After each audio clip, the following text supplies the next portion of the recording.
Close your eyes now, if you haven't already, and let yourself settle into this moment, this quiet space where you are. There is nowhere else you need to be, nothing else you need to do, just this gentle stillness, this soft darkness, this permission to rest. I'm here with you, to guide you into sleep, with a story that moves slowly, so slowly, a story where nothing dramatic happens, where nothing startling occurs, just the peaceful, repetitive rhythms of simple work in a quiet place, long ago. Tonight, we're going back through the centuries, back to medieval England, to a monastery garden in the year of our Lord, 1324. A place of stone walls and herb beds, of silence and contemplation. And you are there with me, as me, a humble gardener, tending the earth in peace. But we're not there yet, not quite yet. First, let yourself sink deeper into your bed. Feel the weight of your body pressing down into the mattress beneath you. Notice how your pillow cradles your head, how the blankets rest upon you with that gentle, comforting weight. Take a slow breath in and let it go. There's no rush, no hurry at all. We have all the time in the world, hours and hours of quiet, of calm, of nothing but simple, repetitive tasks that will carry you softly towards sleep. This story is uneventful by design, peacefully, deliberately uneventful. There are no surprises waiting, no conflicts to resolve, no drama to unfold, just the tender, patient work of tending a garden. Walking the same paths over and over, watering, planting, resting, breathing the cool English air, feeling the soil between my fingers, your fingers. Let your jaw relax now, unclenching, softening. Let your shoulders drop away from your ears. There's no tension you need to hold on to, nothing you need to carry into this story, into this garden, into this sleep. The monastery garden where we'll spend these hours together is real, grounded in history, in the actual rhythms of medieval monastic life. But it's also a dream space now, a place where you can let everything else fall away, where only the simplest sensations remain, earth and water, stone and leaf, silence and the occasional bird song. We'll move through this day slowly, so slowly, repeating the same gentle tasks again and again. Because that's what the work is, that's what gardening has always been, patient repetition, the same careful attention given over and over, and in that repetition, you'll find rest. You'll find your mind growing quiet, your thoughts becoming softer, more distant, like clouds drifting across a pale sky. I'm speaking to you now as myself, as your guide into this story, but soon, very soon, I'll be speaking as the gardener, and you'll be there too. You'll be me, and I'll be you, and together we'll simply be in that quiet garden, in that peaceful routine, in that long ago time when the world moved more slowly, when there were no urgencies, no notifications, no demands beyond the gentle, patient work of helping things grow. Nothing will startle you in this story. I promise you that.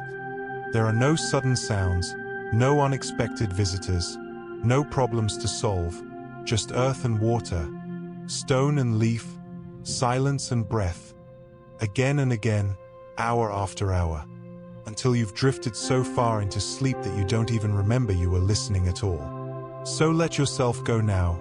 Let yourself release whatever you've been holding, whatever worries or thoughts or plans were filling your mind. They can wait. They can all wait until tomorrow, until the morning light. Right now, there is only this darkness, this quiet, this permission to rest completely. The year is 1324. The place is a Benedictine monastery in the English countryside, somewhere in the green valleys, far from the noise of cities, far from the demands of court and commerce, just fields and forests, stone walls and silence, and the gentle rhythm of prayer and work that defines monastic life. The season is late spring, that perfect time when everything is growing, when the earth is warm but not yet hot, when rain comes often enough to keep the soil moist. when plants seem to shoot up overnight, when every morning brings new growth, new flowers, new life. Your life is quiet, your days are repetitive, your tasks are simple, and that is exactly what you need tonight.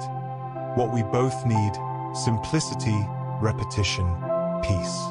So breathe now, slowly in, slowly out, and as you breathe, we'll begin to move back through time, gently, gradually, no rushing, no sudden jumps, just a soft, slow dissolving of the present moment, until we find ourselves there, in that garden, in that silence, in that ancient, peaceful routine.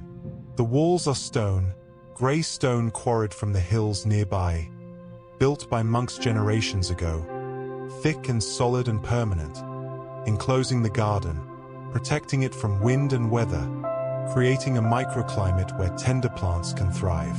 The paths are dirt, packed hard by countless footsteps, by countless journeys from bed to well, from well to gate, from gate to bed, paths that wind between raised beds, that create a pattern, a geometry of purpose and beauty. The beds are raised, bordered with woven willow, hazel wands bent and woven in traditional patterns, containing the soil, defining the space, each bed dedicated to particular plants, herbs here, vegetables there, flowers along the wall where they can catch the sun. The sky above is vast and pale. English sky, often clouded, but sometimes, like today, clear and blue, or soon to be blue. Right now, in this pre-dawn darkness, it's still black, still studded with stars, still holding the night. And you are there. I am there.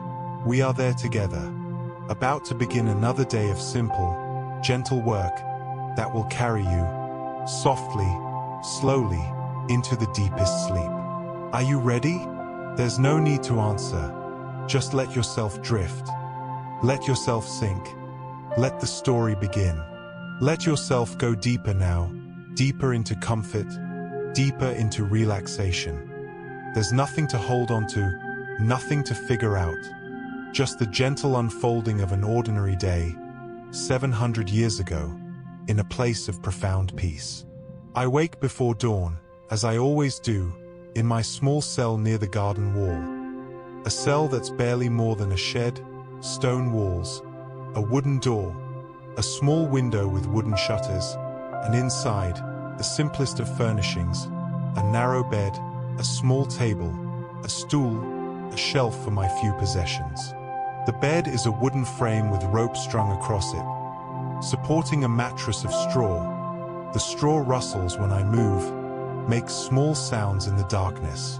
I can smell it, that dry, dusty smell of last year's wheat straw, mixed with the scent of the wool blanket that covers me. Wool that still carries a hint of the sheep it came from, lanolin and grass, rain and sun. For a long moment, I don't move at all. I simply lie here in the darkness, breathing, feeling the weight of the blanket, the support of the straw beneath me, the coolness of the air on my face, the only part of me exposed to the night. My eyes are open, but there's nothing to see. The cell is completely dark, the shutters closed against the night, against the cold. I can't see my hand in front of my face, but I don't need to see. I know this space so well, every corner, every stone, every crack in the plaster. I know that if I turn my head to the left, the wall is there, grey stone, rough, cold if I touch it. I know that if I reach out my right hand, I'll find the edge of the table, smooth wood, worn by years of use, not just by me but by whoever lived here before me, and before them. This cell is old, older than I am. It will be here long after I'm gone. This thought is comforting somehow, the permanence of stone, of place. While lives come and go, while seasons turn and years pass, the cell remains, the garden remains, the monastery remains. There's something peaceful in being part of something so much larger and longer than a single life. I breathe slowly, in and out, listening to the silence, the deep silence of the hours before dawn, when even the birds are sleeping, when the world itself seems to be holding its breath, waiting for light, waiting for the day to begin. But there are small sounds if I listen carefully, the wind moving somewhere outside, not strong wind, just a gentle movement of air, touching the stones, sliding past the shutters, carrying the scent of the garden, of earth and growing things. And there's my own breathing, steady and slow, the air moving in and out of my lungs, my chest rising and falling beneath the blanket. This automatic rhythm that continues whether I'm awake or asleep, whether I'm thinking about it or not. The body's own prayer, its own meditation, breath after breath after breath. I become aware of my body gradually, the way you do when waking, piece by piece, my feet first, cool at the end of the bed where the blanket doesn't quite reach, my legs, my hips, my back against the straw, my shoulders, my neck, my head on the pillow, which isn't really a pillow at all but a small sack stuffed with straw, but it serves, it's enough. My hands are folded on my chest. I can feel my heart beating beneath them, steady and slow, the rhythm of life, the drum that has been beating since I was born, that will beat until I die, faithful and constant and never resting. I'm not tired, or rather, I am tired. My body carries the accumulated fatigue of weeks of work, of months, of years. But I'm not sleepy. I'm ready to rise, to begin another day. This is how it is, has been for as long as I can remember. Waking before dawn, rising in darkness, beginning the work before the light comes. But I don't move yet. There's no rush. The plants aren't going anywhere. They'll be there when I'm ready. They're always there, patient and silent, waiting for water, for attention, for care, but not demanding, never demanding, just waiting. So I lie here a little longer, a few more breaths, a few more moments of this peaceful darkness, this transition time between sleep and waking, between night and day, between rest and work. I think about the day ahead, not planning exactly, just letting it unfold in my mind, the familiar sequence of tasks, watering first, then the morning inspection, then weeding, more watering in the evening, perhaps some planting if there's time, perhaps some harvesting, the routine that varies slightly from day to day but remains essentially the same. This sameness is not boring, not to me. I've come to understand that sameness is a gift, that routine is a kind of freedom, freedom from having to decide, from having to plan, from having to worry about what comes next. The day knows what it needs, the garden knows what it needs. I simply follow, simply respond, simply do what is there to be done. Eventually, and I'm not sure when exactly, I can't mark the moment, but eventually I decide to rise. The decision happens somewhere beneath thought, somewhere in the body, and I begin to move. Slowly, very slowly, I push back the blanket, feeling the cool air rush in, touching my chest, my arms, through the rough fabric of my sleeping tunic. I've slept in my undertunic as I always do. It's warmer that way, and there's no one to see, no one to judge, just me in the darkness and the privacy of my small cell. I sit up, the straw rustling loudly now, crackling and shifting beneath my weight. My feet find the floor, the stone floor, cold, shockingly cold against the bare soles of my feet. The coldness travels up my legs, waking my body more fully, clearing away the last wisps of sleep. I sit on the edge of the bed for a moment, my hands braced on my knees, feeling the coolness, the hardness of the stone, the reality of the physical world, of matter, of earth and rock, the foundation of everything. Then I stand, my knees protesting slightly, stiff from sleep, from lying still for hours, but they loosen as I begin to move, as blood flows, as muscles remember their purpose. I reach out in the darkness, my hand finding the table, finding the flint and steel that rest there, and the small lamp, an oil lamp, clay, simple. I've done this so many times that I don't need light to do it. My fingers know where everything is, know the shape of the flint, the weight of the steel, the curve of the lamp. I strike the flint against the steel.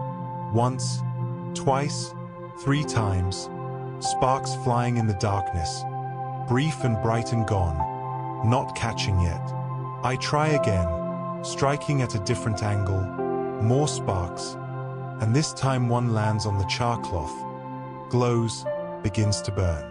I blow on it gently, feeding it air, coaxing it into flame, and then I touch it to the wick of the lamp, the oil-soaked wick that catches immediately, flaring up, and then settling into a steady flame, small and golden, pushing back the darkness, not much, just a little circle of light, but enough. Enough to see by, enough to dress by, enough to begin the day. The light flickers on the stone walls, casting shadows, making everything look alive, moving. I can see my few possessions now, the extra tunic hanging on a peg, my heavy wool cloak for cold days, my straw hat for hot ones, the small wooden cross on the wall, simple and unadorned, a reminder of faith, of the reason this place exists, of the larger purpose that holds everything together. I dress slowly. There's still no rush.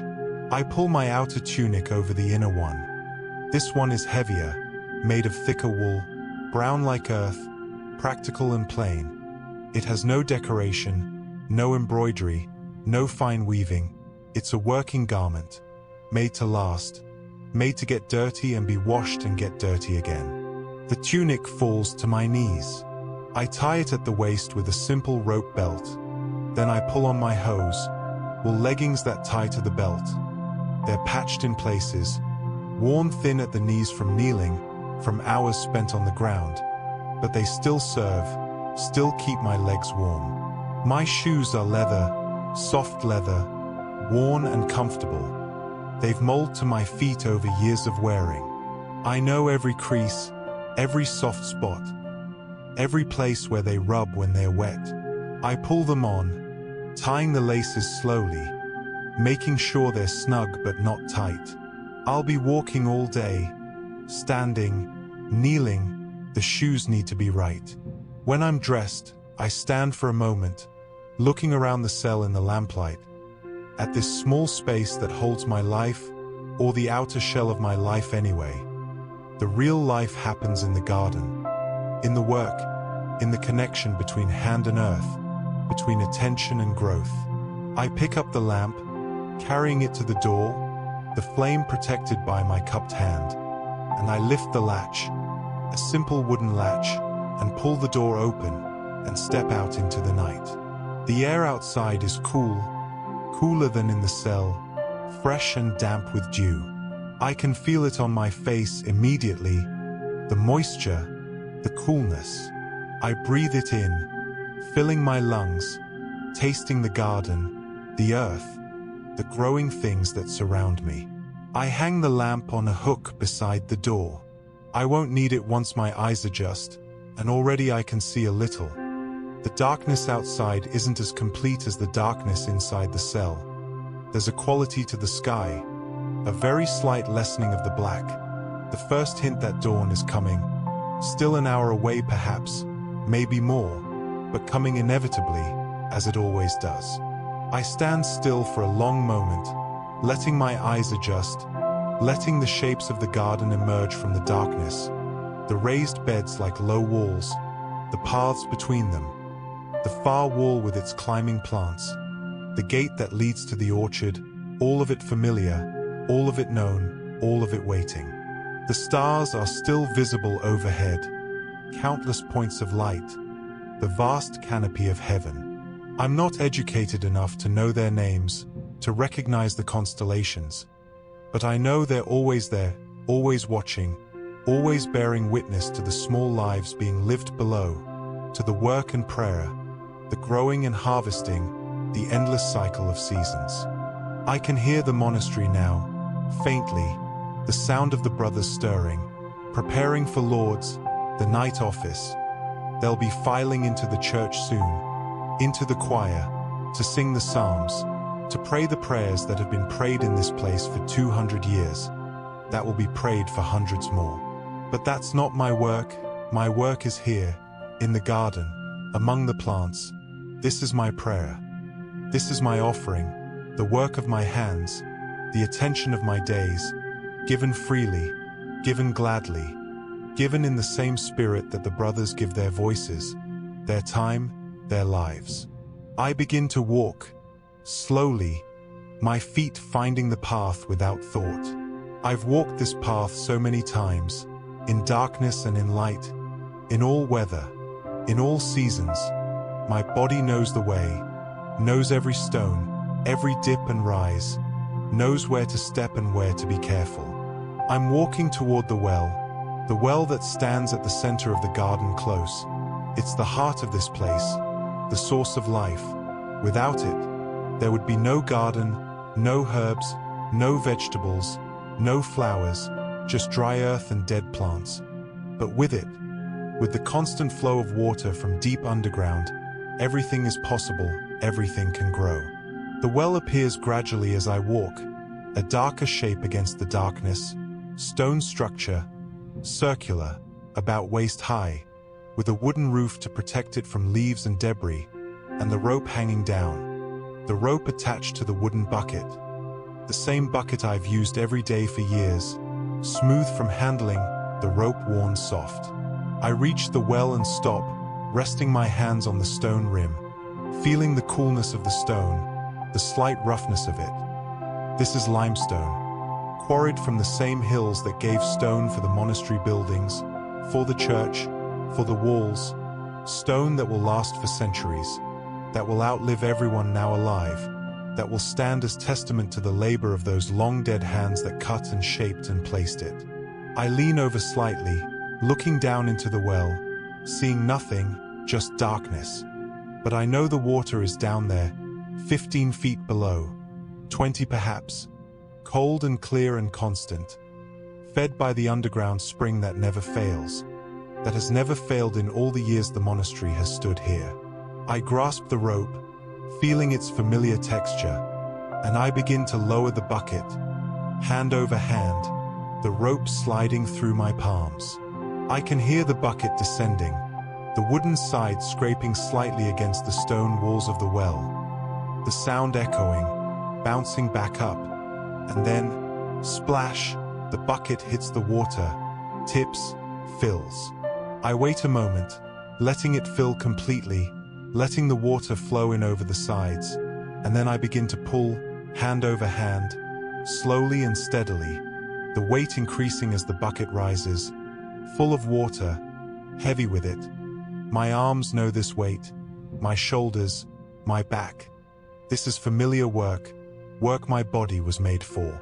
The rope moves through the pulley at the top, creaking slightly, the wooden wool turning, and the bucket rises, appears at the top of the well, water sloshing gently inside.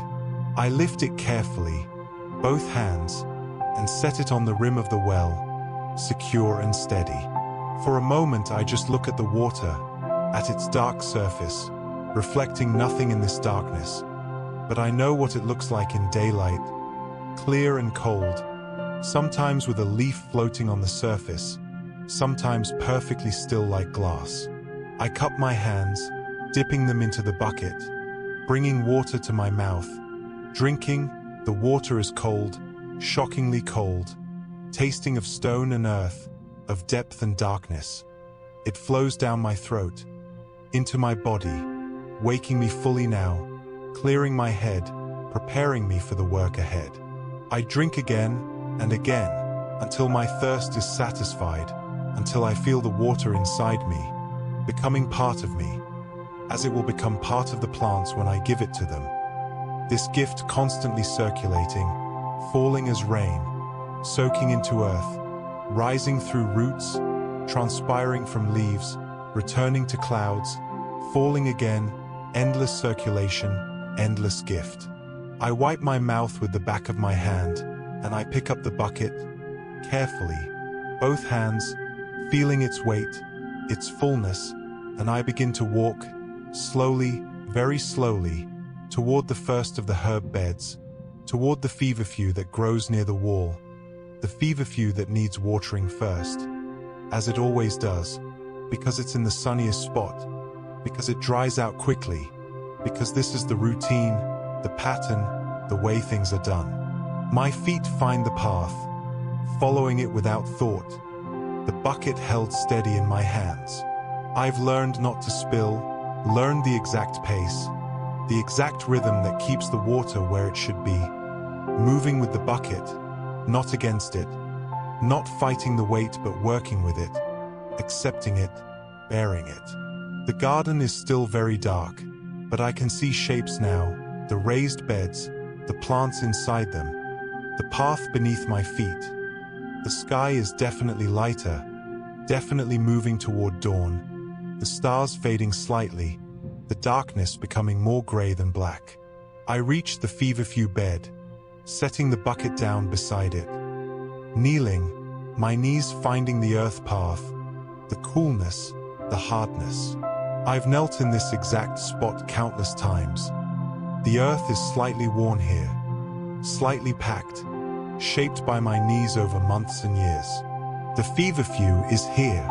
I can feel it more than see it. Reaching out, touching the leaves, feeling their soft, feathery texture, their delicate structure. The plant is healthy. I can tell by touch, by the way the leaves feel, firm but not stiff, soft but not limp, alive and well and growing. I have a small clay ladle in my pocket. I pull it out, dip it into the bucket, lift it full of water, and I pour slowly, carefully, at the base of the plant, not on the leaves, never on the leaves at night. That invites disease, invites problems. No, the water goes to the soil, to the roots, where it's needed, where it will be taken in and used. The water darkens the soil. I can see that even in this low light, the dry earth becoming wet, becoming dark, the color change visible and satisfying, evidence of work done, of need met, of care given. I pour another ladleful, and another, until the soil is thoroughly moistened, until I know the roots have enough to draw on, enough to sustain the plant through the coming day, through the heat if it comes, through whatever weather arrives. Then I move to the next plant, chamomile, just beside the feverfew. I can smell it now, that apple-like scent, faint in the coolness but present, always present with chamomile. I touch the leaves, checking, feeling, they're damp with dew already, the night moisture settling on everything. But the soil needs water anyway. Dew isn't enough, not for roots. I ladle water to the chamomile, watching it sink in, disappearing into the earth, and I think about all the times I've done this, hundreds of times, thousands perhaps, watering this same bed, these same plants, or their predecessors, chamomile grown from seed, from plants that came before, generation after generation of chamomile, and me here, constant, patient, giving water, giving care. The work is meditative. I don't think about anything in particular, don't plan or worry or wonder. I simply do what's in front of me, water this plant, then the next, the mind quiet, empty, or rather, full of the immediate, full of water and earth, of texture and scent, of the physical world requiring physical response. Plant by plant I work my way through the bed, the feverfew and chamomile, the yarrow and the sage, each one receiving its share of water, each one attended to, recognized, cared for, the bucket growing lighter, my arms lifting it, moving it, setting it down, the routine, the rhythm, the endless repetition that is the heart of gardening, of life itself perhaps, doing the same things over and over, and finding peace in the repetition, finding meaning in the constancy.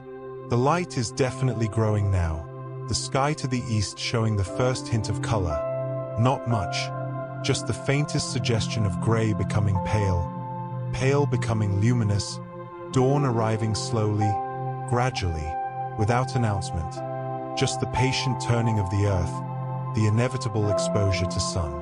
I finish the first bed and stand, slowly, my knees stiff from kneeling, protesting slightly as I straighten, but loosening as I begin to move again. As I pick up the bucket, lighter now, half empty, and walk back to the well, back for more water, because there are many more beds, many more plants, and the work is just beginning. The rope, the descent, the splash, the pulling, the weight, the bucket on the rim, all of it exactly the same as before, exactly the same as it will be the next time, and the time after that. This is what I do, what I've always done, what I'll continue to do until I can't anymore. I drink again before continuing, cupping water to my mouth, feeling it flow down, cool and clean, sustaining. Then I pick up the bucket and walk to the next bed, the lavender bed, the plants still dormant in the coolness, their gray-green leaves barely visible, their woody stems strong and upright. Lavender likes dry conditions. I know this, so I water less here, just enough to keep the soil from being too dry, just enough to help the roots but not so much that they sit in wetness. This is the art of gardening, knowing what each plant needs, giving each one its particular requirement, not treating everything the same but responding to individual natures, individual needs. I ladle water carefully, sparingly, at the base of each lavender plant, the water sinking quickly into the gravelly soil, draining fast. This is good. This is what lavender needs, and I'm satisfied, knowing I've done right by these plants, knowing I've given them what they require. The work continues, bed after bed, plant after plant, the bucket returning to the well, being refilled, being carried, being emptied, the light growing steadily, the sky turning from gray to pearl, the stars disappearing, the world taking shape around me, becoming visible, becoming real. And still I water, the thyme, the mint, the sage that's just beginning to send up flower spikes, each plant in its season, each plant following its own internal calendar, and me here, witnessing, assisting, part of the great cycle but not controlling it, never controlling it, just helping where help is needed, just being present with attention and care. The bell rings, sudden and clear, breaking the silence, the bell for Lord's, the first office of the day, the brothers' call to prayer. I pause in my watering, standing still, the ladle in my hand, listening to the bell's voice, bronze singing across the garden, across the cloister, calling, calling, and then fading, the sound dying away, returning to silence. I stand here for a moment longer, just being still, just listening to the silence after the bell, and then I return to work, to the next plant, the next ladleful of water, the rhythm unbroken, the routine continuing, as it always continues, as it must continue, because the plants need water regardless of bells, regardless of offices, regardless of anything except their own nature, their own requirements. The brothers are singing now. I can hear them faintly, their voices carrying through the stone walls of the church, the sound reaching me here in the garden, the plain song rising and falling, ancient melodies, ancient words, the psalms sung in Latin, words I don't fully understand but that carry meaning anyway, carry devotion, carry the weight of centuries of prayer. I water and listen, the two activities not separate but woven together, work and prayer. The Benedictine motto, ora et labora, pray and work. This is what the brothers do, and this is what I do too, though my prayer is in my hands, in the water I give, in the attention I pay to these living things. The sun appears, the first ray touching the top of the eastern wall, golden light on gray stone, the color transformation immediate and beautiful, gray becoming honey, becoming warmth, the light creeping down the wall, slowly, slowly reaching toward the garden, toward the earth, toward the plants that have been waiting all night for this, for light, for warmth, for the energy that makes everything grow.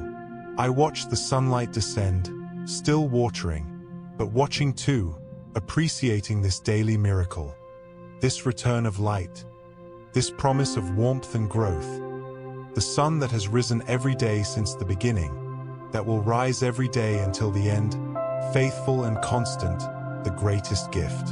The light reaches the top of the feverfew, touching the flowers, illuminating them, showing their white petals, their yellow centers, and I see that they're open now, open sometime while I was working, responding to the light, to the warmth, turning their faces upward, always upward toward the sun. This is what plants do, what all living things do perhaps, turn toward life, toward light, toward warmth, seeking, always seeking, the conditions for growth, for thriving, and my work is to provide what I can, water and weeding, space and attention. The rest is gift. The rest is mystery. The rest is not mine to control or understand, only to witness, only to appreciate. I finish the second bed and return to the well, the routine now fully established, the pattern set. This is how the morning will go, watering, refilling, until all the beds have been attended to, until every plant has received its share of water, until the work is done, or at least this part of the work. There's always more work, gardening never finishes. But each task has its completion, each round of watering comes to an end. The bucket descends, the splash, the pulling, the weight. I'm not thinking about it anymore. The body knows what to do, the arms pulling, the shoulders bearing, the legs carrying the weight, all of it happening without thought, muscle memory, years of practice, the body praying in its own way, through work, through movement, through the faithful repetition of necessary tasks. I carry the bucket to the comfy bed, the plants large and vigorous, their leaves rough and hairy. Brother Infirmarian values comfrey highly, uses it for healing, for broken bones and wounds, the roots especially. Though I don't harvest those, that's his work, mine is to keep the plants healthy, to give them what they need to grow strong, to produce the leaves and roots that will heal. I water the comfrey generously. Their large plants need more water than the smaller herbs. The soil here is rich, dark with compost, the comfrey thriving in it, growing vigorously. I can almost see them growing sometimes. They're that vigorous, that alive. The water darkens the soil, pools slightly before soaking in, the roots drinking deep. I give them 2 ladles each, 3 for the largest plants, making sure they have enough, making sure they're sustained. This is my responsibility, my duty, my care. And then I move on to the next bed, the next plants, the sun now fully risen, the garden bright with morning light, the dampness beginning to evaporate, the dew drying on leaves, on grass, the air warming slightly, the day beginning in earnest. The vegetable beds are at the far end of the garden. I make my way there now, the bucket lighter, needing to be refilled soon, but enough for a few more plants first. I pass the path that leads to the orchard. I'll go there later, after the main garden is watered. For now I focus here, on the beds closest to the well, the ones I can reach most easily. The onions are in neat rows, their green shoots standing straight. I water between the rows, letting the water flow along the furrows, soaking the soil, reaching all the roots. Onions don't need much water. Too much makes them rot. But they need enough to keep growing, to form their bulbs underground, hidden from sight but growing nonetheless. I water carefully, not too much, not too little, finding the balance. This is the constant challenge, the constant judgment. How much is enough? How much is too much? Learning from experience, from years of watching, of seeing what works and what doesn't, of developing instinct. Feel the knowledge that lives in the body, in the hands, not in the head. The cabbages are next, forming heads now, tight and green. I check each one as I water, looking for signs of trouble, of caterpillars or slugs, of disease or damage. But all is well. The morning inspections have kept problems at bay, the constant attention preventing small issues from becoming large ones. This is the secret: constant vigilance, constant care, never letting things go too long, never ignoring small signs. I water each cabbage, the water flowing around the base, soaking in, the leaves glistening, bright green in the sunlight, healthy and strong. These will be ready for harvest soon. Another few weeks perhaps, and then they'll go to the kitchen, to the cook, to become part of the brothers' meals. Simple meals, bread and cabbage, beans and onions, vegetables from this garden, sustenance, life. The bucket is empty now, completely empty. I tip it, a few drops fall out. That's all. Time to return to the well, time to refill, time to continue. The work is maybe half done, maybe more. The herb beds are finished, some of the vegetable beds, but there are still the beans, the leeks, the lettuces, the peas, all waiting for water, all needing this morning attention. I walk back to the well, the path familiar under my feet. I'm not tired yet. The morning coolness helps. The work is physical but not exhausting, not at this pace, not with this rhythm, slow and steady, patient and persistent. This is sustainable work, work I can do all day, work I have done all day many times, and will again. The bucket descends into the well, the rope sliding through my hands, the splash echoing up. I pull steadily, hand over hand, the weight rising, the wooden bucket appearing, full and heavy, water sloshing inside. I lift it to the rim, set it down, secure and steady, ready for the next round. I drink before continuing, cupping water to my mouth, the coolness, the taste of stone, of depth, sustaining, refreshing. I drink deeply, several handfuls, my body knowing it needs this, needs hydration for the work ahead, for the hours in the growing warmth, for the sweating that will come as the day heats. Then I pick up the bucket and walk toward the bean beds, the plants already climbing their poles, hazel poles cut from the coppice, straight and strong, perfect for supporting the twining vines, the beans wrapping around them, pulling themselves upward, reaching for light, for air, for the space they need to flower and fruit. The beans need regular water, especially now. They're flowering, small white flowers, and forming pods, tiny green pods just beginning. This is a critical time. Any stress now will reduce the harvest, will mean fewer beans for the brothers, fewer meals. So I water generously, making sure the soil is thoroughly moist, making sure the plants have what they need. I move from plant to plant, from pole to pole, ladling water at the base of each, the water darkening the soil, soaking in, reaching the roots, the plants drinking, growing, preparing to give their fruit, their seeds, their gift. This is the purpose of plants, to grow, to flower, to fruit, to make seeds, to continue generation after generation, the endless drive to persist, to survive, to propagate. And we humans take advantage of this. Harvest the fruit before the seeds fully form. Harvest the leaves before they complete their cycle. We interrupt. We take. But in return we provide. We give water and weeding. We give space and protection. We give attention. There's a partnership. Here, a mutual benefit, a working together. I finish the beans and move to the peas. They're flowering too. Tiny white flowers with purple markings, delicate and beautiful. The tendrils curling around anything they can find, around string we've strung for them, around each other sometimes, the plants helping each other climb, supporting each other, growing together. The peas get watered thoroughly, they love moisture, love cool weather.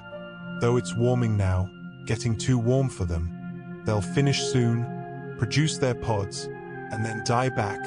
Their season short but productive, and then we'll pull them up, add them to the compost, and plant something else in their place. Succession planting, keeping the beds productive, always something growing, always something to tend.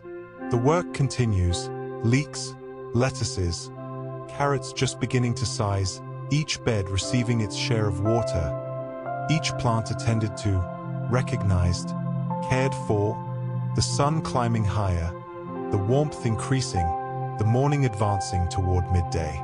The bell rings for prime, the second office. I pause, listening, the bell's voice carrying across the garden, and then fading, the brothers gathering again, singing again, praying again, the offices punctuating the day, dividing it into sections, into hours, marking time not by the clock but by prayer, by the rhythm of devotion.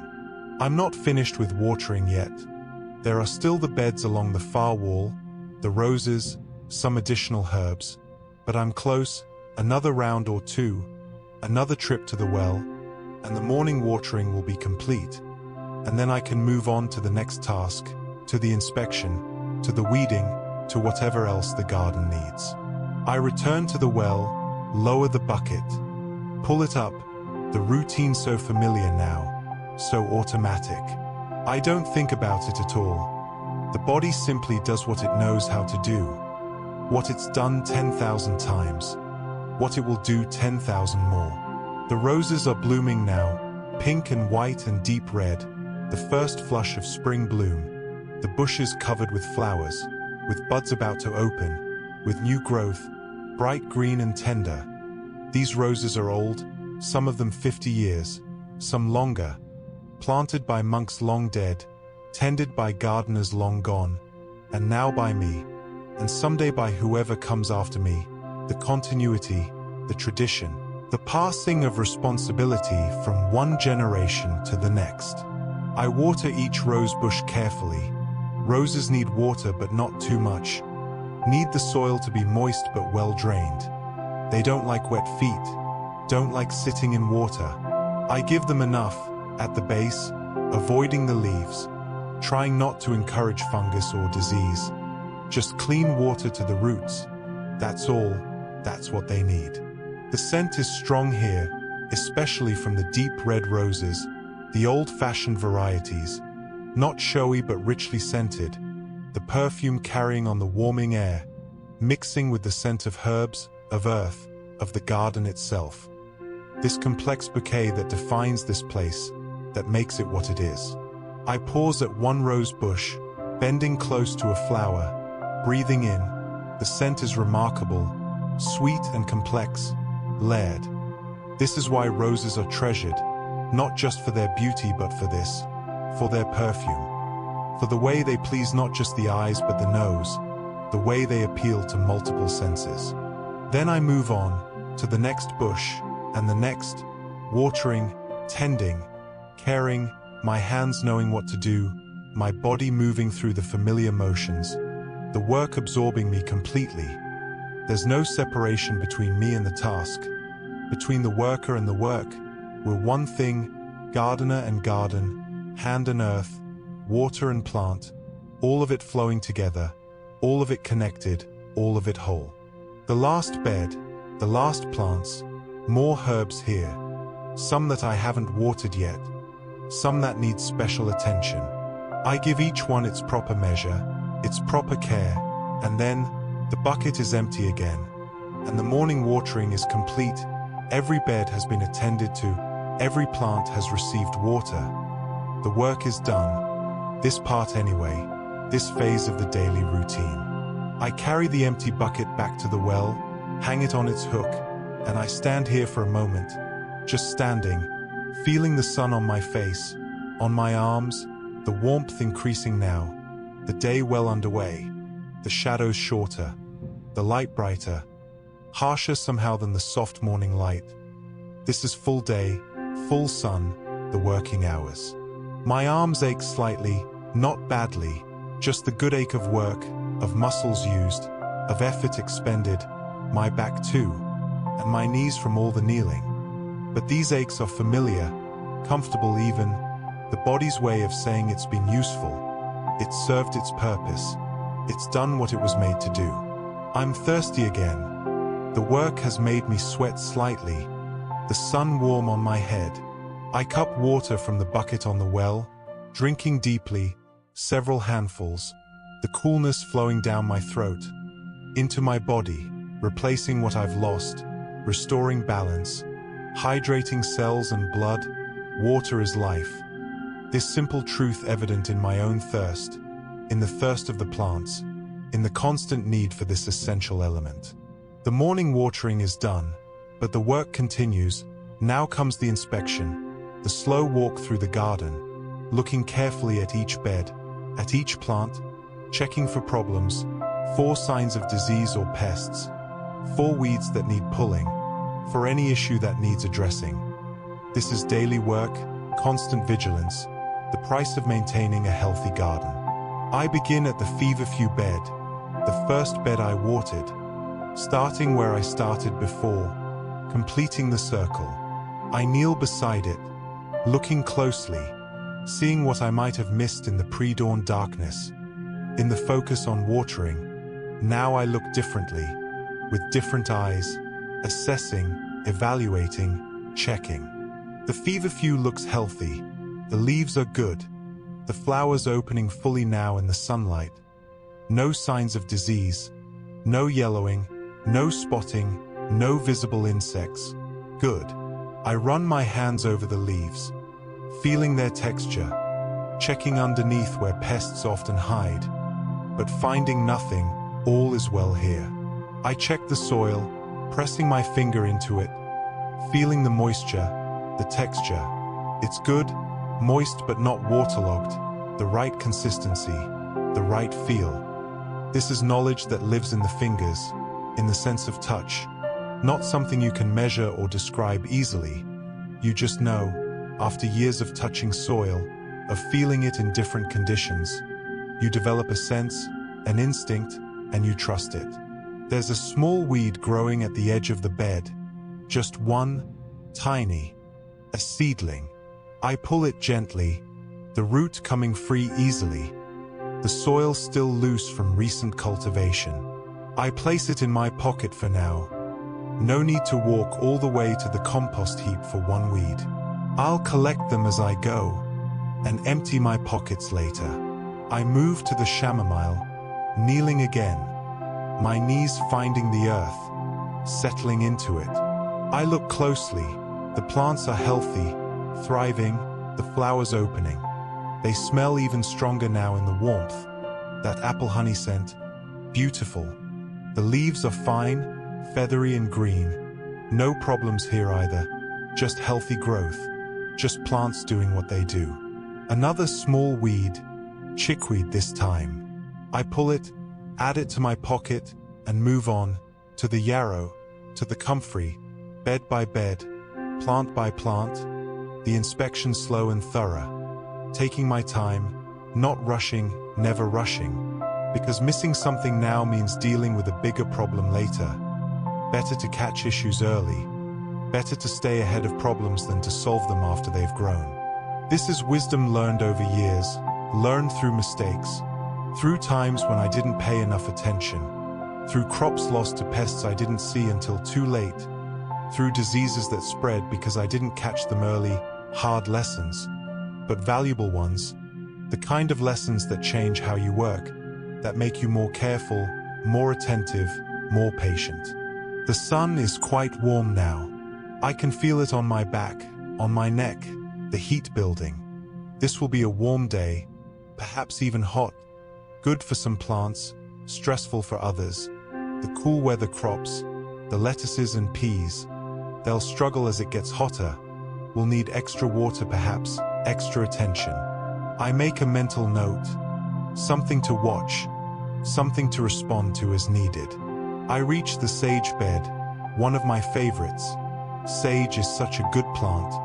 Hardy, reliable, beautiful gray-green leaves, soft and textured. I run my hand over them, feeling their softness, their slight fuzziness, the oils releasing, the scent strong and herbal, cleansing somehow, clarifying. Sage is used for cooking, for medicine, for strewing on floors, for so many purposes. It's valuable, important. The sage is flowering now, sending up spikes of purple-blue flowers. The bees love these flowers. I can see several bees working them now, moving from flower to flower, methodical and focused. They're buzzing a soft backdrop, a sound of industry, of work being done. The bees have their labor just as I have mine, and we work side by side, mutually beneficial. I tend the plants that feed them. They pollinate the plants that feed us. The circle, the connection, the web of life that holds everything together. I watch the bees for a moment, just watching, appreciating their work, their constancy. They never stop, never rest during the working day, just flower after flower, pollen and nectar, building their stores, feeding their colony, serving their queen, devoted and tireless. There's something to learn from bees, something about dedication, about service, about finding your purpose and giving yourself to it completely. A thought comes, unbidden, about my own life, about choosing this work, this quiet existence, tending plants in a monastery garden, far from the world's noise and chaos, far from ambition and striving, from the pursuit of wealth or power or recognition. I chose this, or it chose me. Perhaps there's no difference, and I'm content with it, more than content, grateful. This is where I belong. This is what I'm meant to do, tend these plants, give them water and attention, help them grow. This is enough, more than enough, this is everything.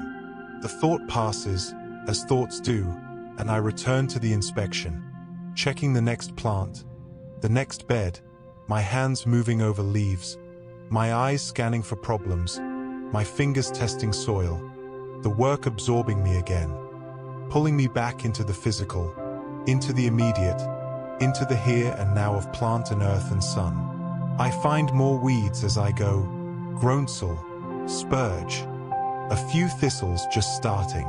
I pull each one carefully, getting the root, all of it if possible. If the root breaks and stays in the ground, it will grow back, send up new shoots.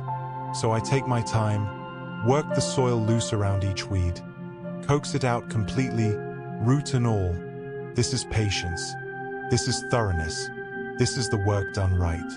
My pockets are getting full of weeds now, small green bodies, wilting already in the warmth. I'll need to empty them soon, carry them to the compost, but not yet, not until I finish this round of inspection. Better to complete one task before starting another. Better to maintain focus, to see each thing through to its end. The vegetable beds now. I move through them slowly, checking the onions, the leeks, the cabbages and lettuces, looking for pest damage, for signs of slugs or caterpillars, for anything that might harm these crops. These plants that will feed the community, that represent months of work, from seed to harvest, every stage requiring attention, requiring care. The cabbages are especially vulnerable to caterpillars. I lift the outer leaves of each plant, checking the undersides. This is where they hide, where they lay eggs, tiny yellow eggs in clusters. If I find them, I crush them, removing the threat before it hatches, before the caterpillars can eat their way through the leaves, can destroy the plant. I find a few eggs on one cabbage, just a few. I crush them between my fingers, feeling them pop, and I check the rest of the plant carefully, making sure there are no more, no other eggs, no caterpillars already hatched. But I find nothing else. Good, crisis averted, problem solved before it became a problem. This is the value of daily inspection, of constant attention, of never letting your guard down. The lettuces are beautiful, bright green, the leaves tender and crisp. These will be harvested soon, in the next few days probably. They're at their peak, perfect size, perfect condition, waiting to be cut and taken to the kitchen, to become salad for the brothers, simple food, but fresh, nutritious, a gift from the garden, from the earth, from water and sun and the patient work of tending. I check each lettuce carefully, looking for signs of rot, of slugs, but finding nothing. All is well. The plants are healthy, will make good eating, will nourish those who consume them. This is the purpose of the work, ultimately, to provide food, to sustain life, to participate in the great cycle of growing and eating, of energy flowing from sun to plant to human, the chain of life, the web of connection. The bell rings for terce, the third office, mid-morning now, the sun high and warm. I pause in my inspection, sitting back on my heels, listening to the bell, its voice carrying clearly, calling the brothers once more to prayer, to the chapel, to the ancient rhythms of monastic life. I'm perhaps halfway through the inspection. The herbs are done, some of the vegetables, but there are still the beans and peas to check, the root vegetables, the beds along the far wall, and then the orchard, if I have time today, or maybe tomorrow. The orchard can wait. The trees are hardy, don't need daily attention like the tender garden plants. I stand slowly, my knees protesting, stiff from all the kneeling. I need to move, to walk, to stretch these joints and muscles. I've been kneeling for an hour perhaps, maybe more. Time disappears when I'm working, when I'm focused. I don't track it, don't count it. Just do what needs doing until it's done. I walk to my cell, to empty my pockets of weeds, to take a brief rest. The pockets are bulging, full of green. I pull out handfuls of weeds, dropping them in a pile outside the door. I'll collect them all later, take them to the compost in one trip. For now they can sit here, wilting in the sun, already beginning their journey back to earth, back to soil. Inside the cell it's cool, dim, a relief from the brightness outside, from the heat building in the open air. I sit on my bed for a moment, just sitting, resting, my back against the wall, my eyes closed, feeling the coolness, the dimness, the respite. I'm not tired exactly, but I'm aware of my body, of its age, of the years it's carried me, the work it's done. I'm past 40 now, perhaps 45. I don't know exactly, don't keep careful count. Birthdays aren't important here. What matters is whether you can work, whether you can serve, whether you can continue to do what needs doing. And I can. Still, my body is sound enough, strong enough. The work suits me, suits my temperament. I don't need speed or great strength, just patience, consistency, the ability to keep going day after day, to show up, to do what's needed, to tend, to care. These things I can do. These things I will continue to do as long as I'm able. I sit for perhaps 10 minutes, maybe 15, resting, not sleeping but quiet, still, letting my body recover, gather itself for the afternoon work, the weeding that will take hours, that will require kneeling and bending, that will tax the back and knees and hands. But that must be done. That is essential to maintaining the garden. Eventually I stand, stretch, roll my shoulders, and walk back outside, back into the brightness, the warmth, the garden waiting, always waiting, patient and persistent, growing whether I'm there or not, but growing better with my attention, with my care. This is the partnership, the relationship between gardener and garden. I return to the inspection, to the bean beds, kneeling once more, my knees finding the earth, the coolness, the hardness.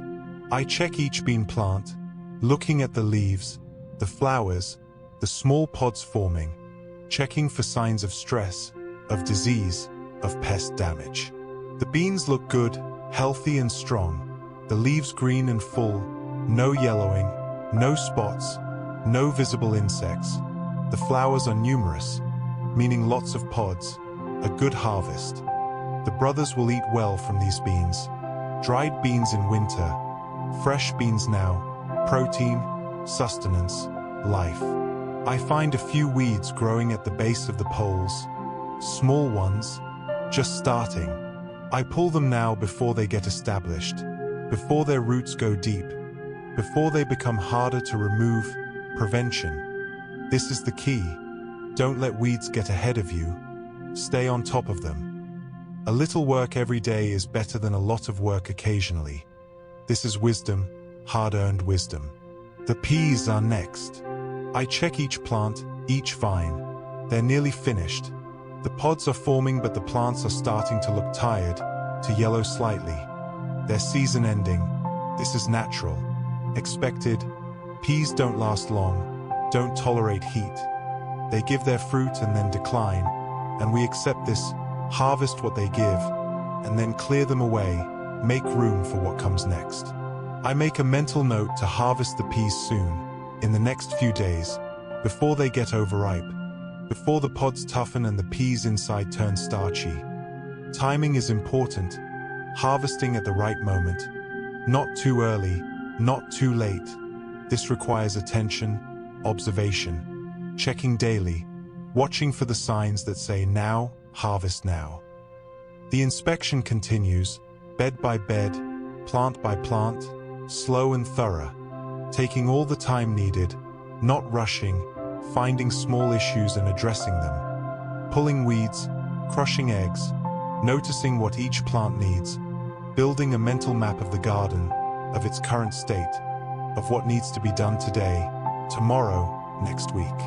By the time I finish the inspection, the sun is high overhead, nearly noon, the heat substantial now, the coolness of morning completely gone, replaced by warmth that makes me sweat, that makes me need to rest in shade, to drink more water, to pace myself differently. I walk back to the well, lower the bucket, pull it up, drink deeply, several handfuls of water, the coolness flowing down my throat, into my body. I can feel it spreading through me, hydrating, cooling from the inside, essential, necessary. I drink more and then splash water on my face, on my neck, feeling the relief, the coolness, the temporary respite from heat.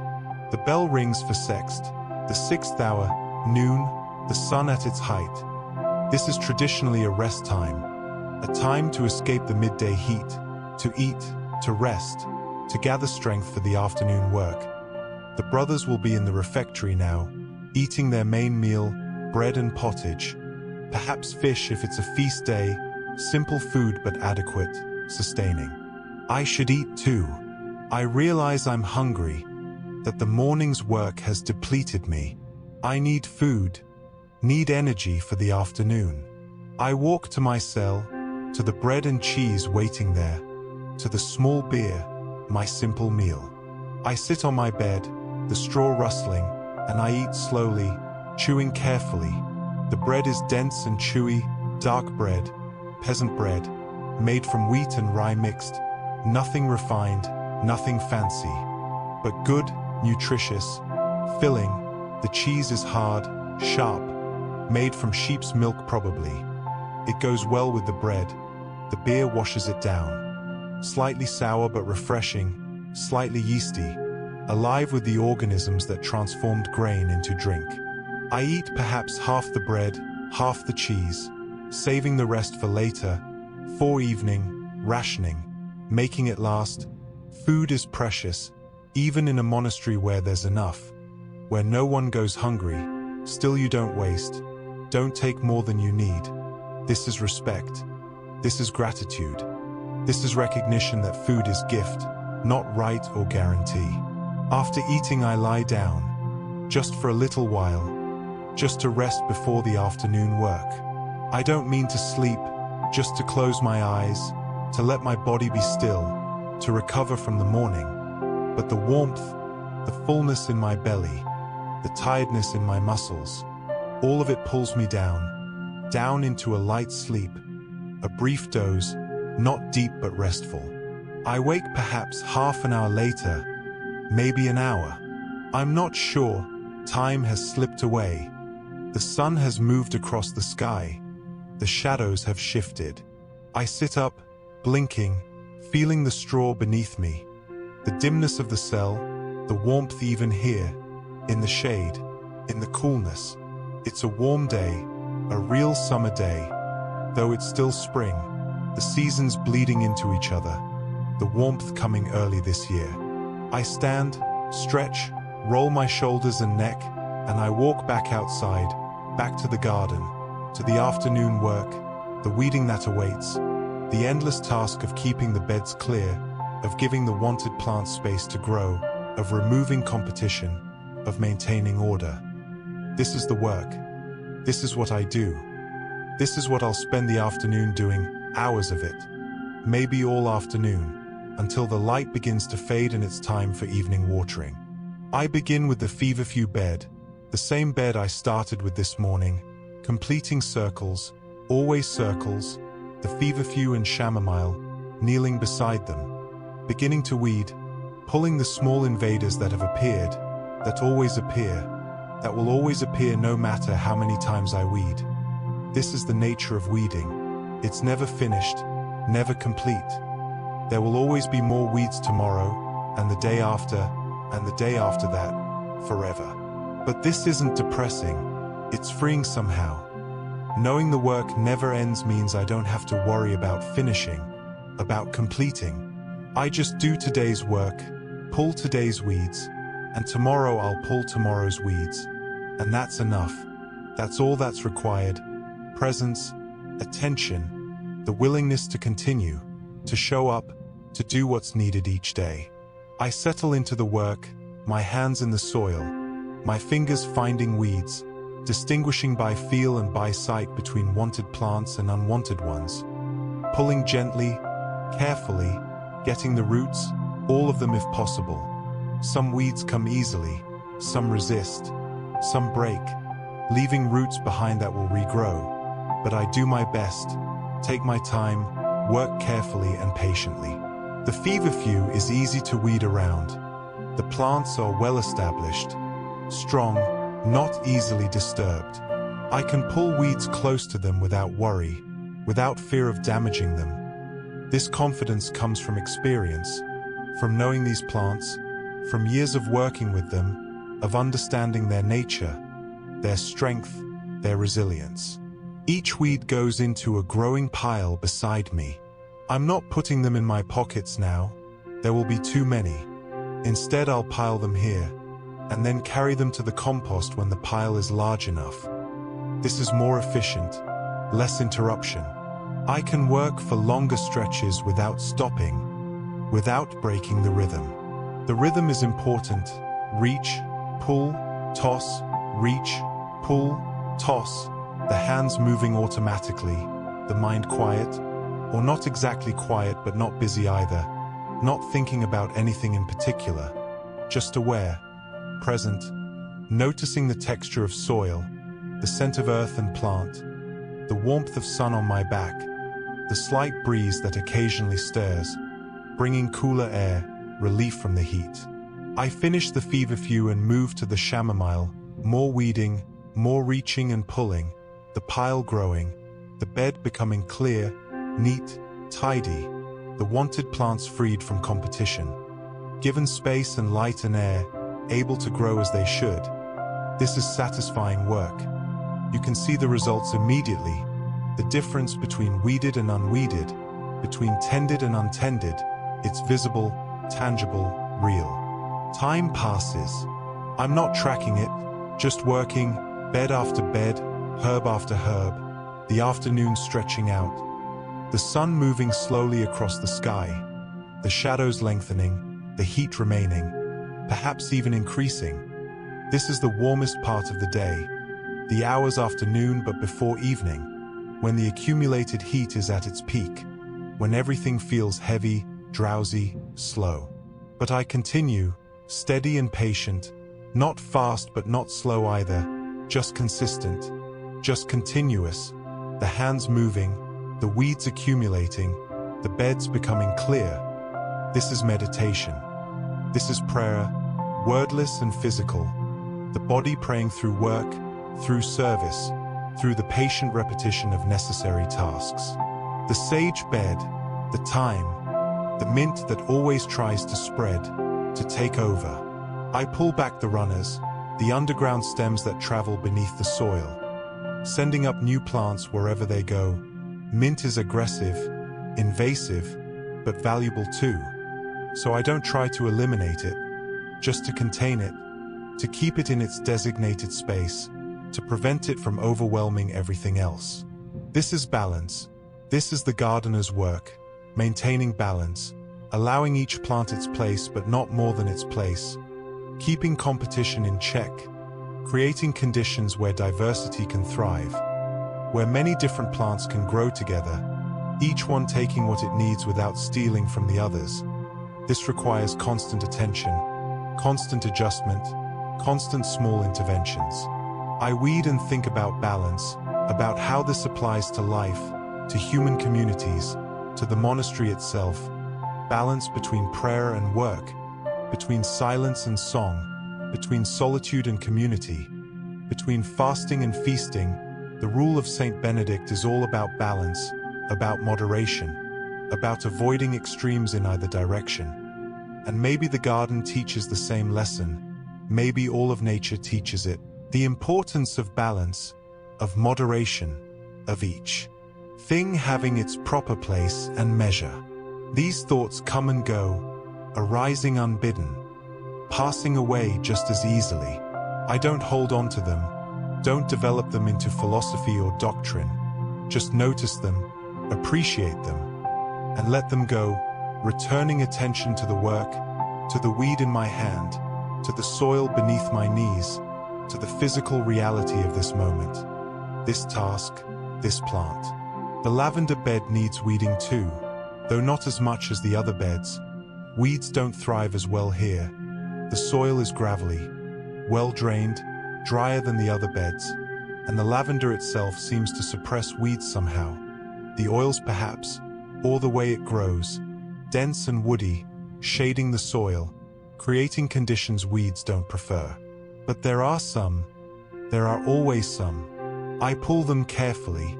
The lavender stems are woody, brittle, easy to break if you're not careful. I don't want to damage the plants while weeding around them. So I work slowly, gently, respecting the plants, respecting their nature. The lavender is not yet in full bloom, but soon, the flower spikes are forming, green buds just starting to show color, purple emerging. In another week or two this whole bed will be purple. Will be humming with bees, will smell so strongly of lavender that you can smell it from across the garden. I look forward to this, to the peak of lavender season. It's one of the garden's most beautiful moments. I finish the herb beds and move to the vegetables, more weeding, the cabbages and lettuces, the onions and leeks, each bed requiring the same careful attention, the same patient removal of unwanted plants, the same building of compost piles that will need carrying away. The vegetable beds seem to generate more weeds than the herb beds, or perhaps it's just that the vegetables are planted in rows with space between them. Bare earth exposed, perfect for weed seeds to germinate. Whereas the herbs are more established, more dense, leaving less room for weeds to get started. Either way, the work is here, waiting, needing to be done, and I do it. Pull after pull, handful after handful, the piles growing larger, my knees growing stiffer, my back beginning to ache more seriously now, hours of kneeling taking their toll. But I continue, because this is the work, because it needs doing, because I'm the one here to do it. The bell rings for none. The 9th hour, mid-afternoon, the brothers gathering again, singing again, the officers marking the passage of time, dividing the day into sections. I've been weeding for hours now, since noon perhaps, maybe longer, the work absorbing me, time disappearing into repetition, into routine. I stand, slowly, very slowly, my knees protesting loudly now, stiff and sore, my back tight. I need to walk, to stretch, to move differently for a while. I've been kneeling too long, need to give my body a rest. Let the joints loosen, let the muscles recover. I walk the perimeter of the garden, slowly, just walking, my hands at my sides. My eyes seeing but not really looking, just moving, just being in motion. The walking itself therapeutic, healing, necessary. The garden is looking good. I can see that from this perspective, from standing and walking rather than kneeling and working. The beds are neat, the paths clear, the plants healthy and growing. This is the result of daily attention, of constant care, of the accumulated small efforts over days and weeks and months. You can't create this in a day, or even a week. This is the fruit of sustained attention, of commitment, of showing up day after day and doing what needs doing. I'm proud of this, not in a boastful way but in a quiet way, satisfied, content, knowing that my work matters, that it makes a difference, that these plants grow better because of my care, that the community eats better because of these vegetables, these herbs, that Brother Infirmarian heals better because of the medicinal plants I tend. My work has purpose, has meaning, has value, and this is enough, more than enough. I complete the circuit of the garden and return to the vegetable beds, to the weeding that still needs doing, the beans and peas, the root vegetables, the beds along the wall, several more hours of work remaining. But that's all right. I have the time. I have the afternoon. I have what's needed. I kneel again, finding a bed I haven't weeded yet, and I begin. Reach, pull, toss, reach, pull, toss, the rhythm re-establishing itself, the mind quieting again, settling back into the work, into the meditation of simple labor. The beans are particularly weedy, something about the way they're planted, the bare soil between plants, the moisture they receive, creates perfect conditions for weeds. I work my way down the row, pulling everything that isn't a bean, clearing the space, giving the beans room to grow, to climb, to produce their fruit. Some of the weeds are quite large, established. They've been here a few days, maybe a week. I should have caught them earlier, should have weeded sooner. But it's done now. They're here. They need removing. I work the soil loose around their roots, pull steadily, feeling the roots resist, and then release, coming free, the whole plant lifting out of the earth. These larger weeds I'm more careful with, making sure I get all the root, not leaving anything behind to regrow. It's more work but necessary. Better to do it right now than have to do it again in a few days. This is another lesson gardening teaches: thoroughness, attention to detail, doing things properly the first time. I work my way through the bean bed, row by row, plant by plant.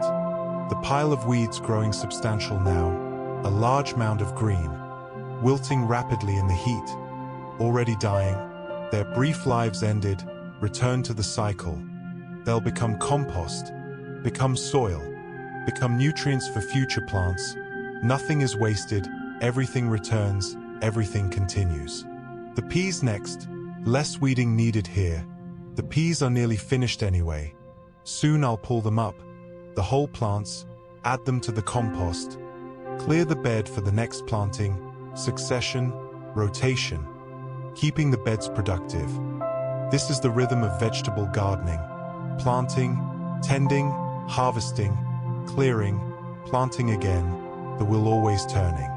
I weed what needs weeding in the pea bed, and then move on to the root vegetables, the carrots and parsnips. These beds need careful weeding.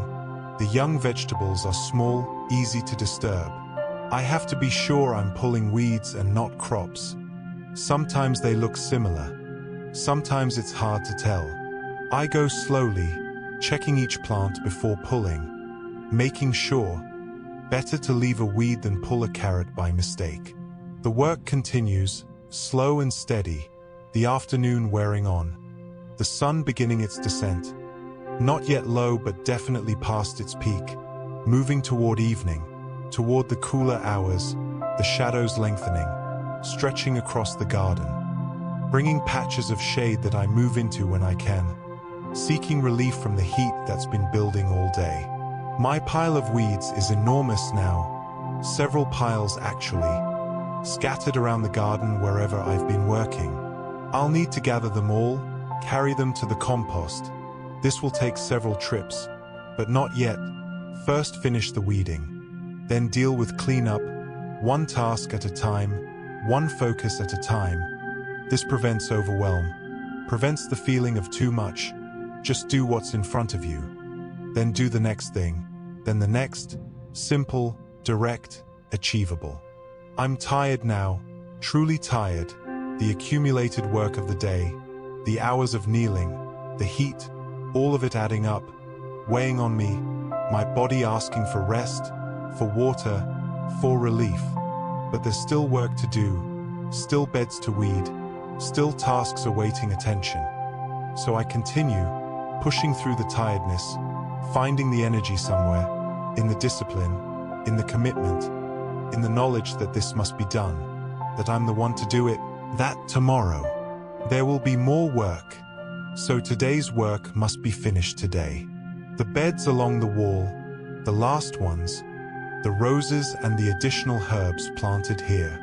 I work through them methodically, pulling weeds, clearing space, my hands automatic now, no longer needing conscious direction, just moving on their own, knowing what to do, muscle memory, body wisdom, the accumulated knowledge of years.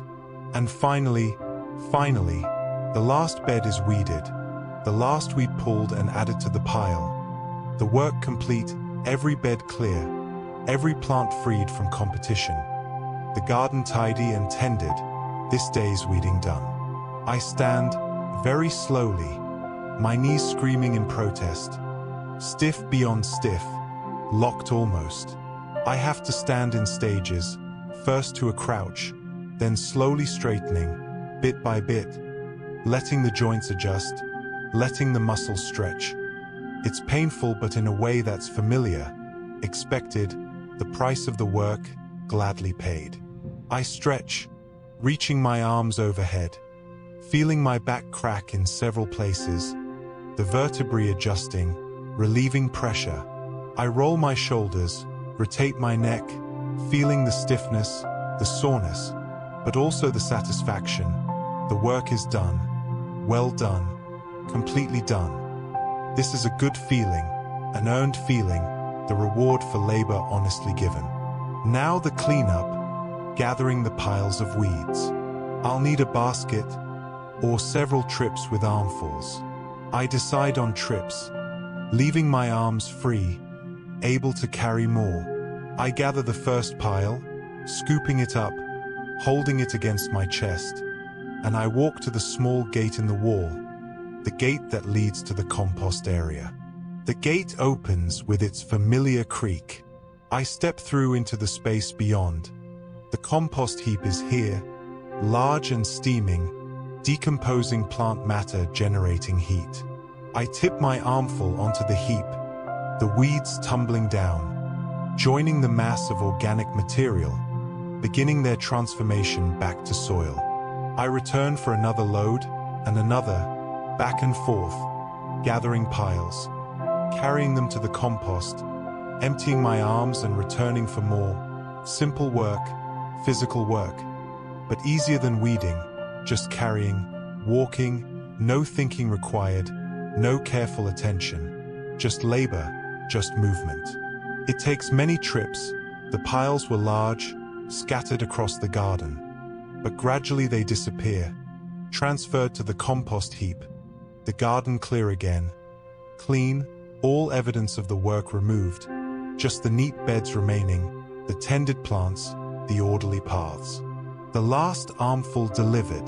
I close the gate, latching it securely, and I walk back to the well, needing water desperately now, thirsty beyond thirsty, dehydrated from hours in the sun, from sweating, from the physical exertion. I need to drink, need to replenish what I've lost. I lower the bucket, pull it up, and I drink, cupped handful after cupped handful. the water flowing down my throat, into my empty stomach, spreading through my body. I can feel it being absorbed, taken in by cells crying out for hydration. I drink until I can't drink anymore, until my belly is full, until the thirst is completely quenched. Then I splash water on my face, on my neck, on my arms, feeling the coolness, the relief, the washing away of sweat and dust, the cleansing, the refreshment. Water is life. This truth evident again, proven again, in my thirst and its satisfaction. The bell rings for Vespers, the evening office. The sun is lowering now, the light golden, softer than the harsh afternoon light, more beautiful, more forgiving. Everything looks better in this light. The garden, the walls, even my tired hands, everything touched with gold, with warmth that's gentle now, not harsh, inviting rather than oppressive. The brothers are singing. I can hear them, their voices carrying on the evening air, the plain song rising, the ancient melody, beautiful and haunting. I stand by the well listening, just listening, letting the music wash over me, letting it into the quiet places, the tired places, the places that need beauty after a long day of labor.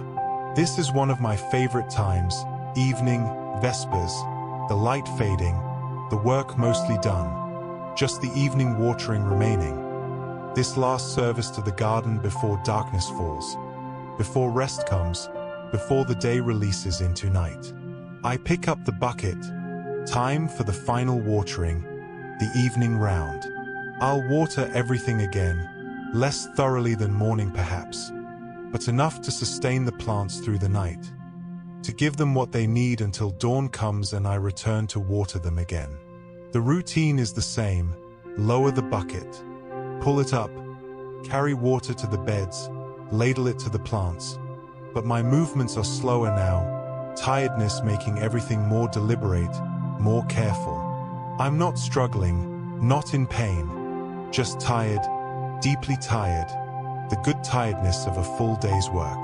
I water the feverfew first, as always, starting where I always start, the water darkening the soil, the familiar sight, the familiar satisfaction, and then I move to the next plant, and the next, the evening watering slower than the morning, more contemplative, less urgent, the day winding down, the pace matching the energy, the fading light. The plants seem grateful for the water, or perhaps that's projection. Perhaps I'm grateful for the water and I imagine they feel the same. But it seems real nonetheless, the way they relax, the way the leaves lift slightly, the way they seem to drink in the moisture, responding, reviving, preparing for the night. I water every bed, every plant, taking my time, no rush. The evening is long. The twilight will last for an hour or more, plenty of time to finish, to give each plant its proper measure, its proper care. This is the last thing I'll do for them today, the final service. It should be done well, done completely, done with attention. The vegetable beds, the herbs, the roses, each one receiving water, each one attended to, and then, finally, the last plant is watered, the last ladle poured, the bucket empty, the work complete.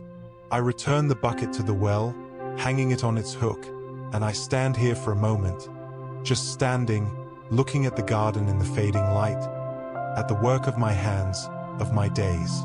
This place I tend, this place that tends me in return, teaching me patience, teaching me to notice, teaching me that small efforts sustained over time create something beautiful, something valuable, something lasting. The shadows are long now, the garden half in shade, half in golden light, the contrast beautiful, dramatic, the stones glowing, the plants vivid against darkness. This is the magic hour, when everything is transformed by light, when ordinary becomes extraordinary, when the world reveals its beauty. I'm tired, so tired, my body aching, my hands dirty, my clothes damp with sweat, but satisfied, content, grateful for this day, for this work, for this life. Simple as it is, repetitive as it is, it's enough, it's everything I need. The bell rings for Compline, the last office, night prayer. The day ending officially now, the brothers gathered one more time, singing one more time, praying one more time before sleep. This is the rhythm, the structure that holds everything together. Prayer and work, work and prayer, ora et labora, the Benedictine way. I walk slowly to my cell, my legs heavy, my feet dragging, ready for rest, for sleep, for the recovery that comes in darkness, in stillness, in the release of consciousness into dreams. Inside the cell I sit on the bed, the straw rustling, familiar sound, comforting sound. I remove my shoes, my feet grateful for release. I should probably eat something. There's still bread and cheese. But I'm not hungry, too tired to eat. I just want to lie down, to close my eyes, to let this day go. I lie back on the bed, not bothering to undress beyond the shoes. Too tired for that. The blanket pulled over me even though it's warm, the weight comforting, familiar. I close my eyes, feeling the darkness behind my eyelids, feeling my body sink into the straw, into the support, into rest. The brothers are still singing. I can hear them faintly, the last office, the last prayers, and I add my own, wordless, just gratitude, just thanks, for water, for earth, for plants that grow, for work that matters, for tired muscles and dirty hands, for this life, this quiet, this peace. Sleep comes quickly, pulling me down into darkness, into dreams of gardens, of growing things, of endless rows to water, endless weeds to pull, endless work to do. But peaceful work, meaningful work, work that's prayer, that's service, that's love made visible in the patient tending of earth and plant. And in the morning, in every morning, I'll wake again and rise again and walk to the well again and lower the bucket again and water the plants again. The same work, the same routine, the same patient repetition, forever or as long as I'm able. This is my life, this is my prayer, this is enough. The night passes. I sleep deeply, dreamlessly, or if I dream I don't remember. Just darkness, just rest, just the body recovering, rebuilding, preparing for another day, the same day, the eternal day that repeats with small variations but remains essentially unchanged. This is the rhythm, this is the life, this is the peace. Morning comes. I wake to darkness again, the cell black, the world silent. But something has shifted, some internal clock, some sense that says it's time to rise, time to begin again. The cycle continuing, the work awaiting. I lie still for a moment, feeling the stiffness in my body, the soreness from yesterday's labor. My knees especially, my back, my hands, all of it protesting, asking for more rest, more recovery. But there's work to do. Plants need water. Gardens need tending. This is the way. This is the commitment. This is the life I've chosen. Slowly I sit up, the straw rustling beneath me, my feet finding the cold floor, the shock of it traveling up my legs, waking me further. I stand, stretching, feeling joints crack and pop, muscles loosening grudgingly. This is how it is now, at my age. The body takes longer to wake, to warm up, to become willing, but it does, eventually, with patience and gentle coaxing. I dress in the darkness, I feel, the routine so familiar I don't need light. The same clothes as yesterday, the same shoes, the same rope belt, everything the same. This sameness is comforting, reassuring, one less thing to think about, to decide, just put on what's there, do what needs doing, continue. I open the door, step out into the pre-dawn darkness, the air cool and damp. Another day beginning exactly like yesterday, exactly like tomorrow will begin, the eternal return, the sacred repetition. This is monastic life. This is garden life. This is the peace that comes from accepting things as they are, from not fighting against the way things unfold, just participating, just being present, just doing what's there to be done. The well waits. I walk toward it, my feet knowing the path, and I begin again, lowering the bucket, pulling it up, the weight familiar in my hands, the rope sliding through my fingers, the same motions, the same work, the same prayer offered in water and earth and patient attention.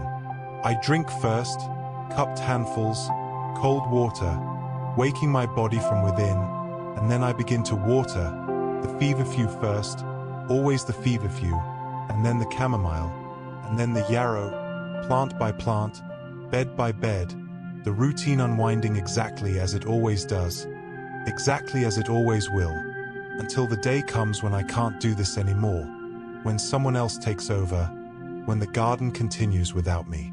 But that day isn't today. Today I'm here. Today I'm able. Today the work is mine. And I do it gladly, gratefully, with whatever strength and attention I can muster. This is enough. This is everything. This is the life, the prayer, the offering. The sun rises, the light grows, the day unfolds, watering, inspecting, weeding, resting, watering again, the eternal cycle, the endless repetition, and in this repetition, in this constancy, in this faithful showing up day after day, there is peace, profound peace, the peace that passes understanding, the peace that comes from being exactly where you should be, doing exactly what you should do, wanting nothing more, needing nothing different, just this eternal now, just this endless returning to water and earth, to plant and silence, to the garden, to the work, to the life. And so it continues, day flowing into day, season into season, year into year, the garden growing, the garden attending, both of us aging, both of us part of something larger, something that will outlast us both, the great cycle of life and death, of growth and decay, of beginning and ending and beginning again, forever, always, world without end. Rest now, sleep now, the garden will be there tomorrow, and you will be there too, or the dream of you, the memory of you, tending still, watering still, pulling weeds still, faithful still, present still, at peace, always at peace, in the eternal garden, in the endless work, in the sacred repetition that is life itself. Sleep, sleep, sleep.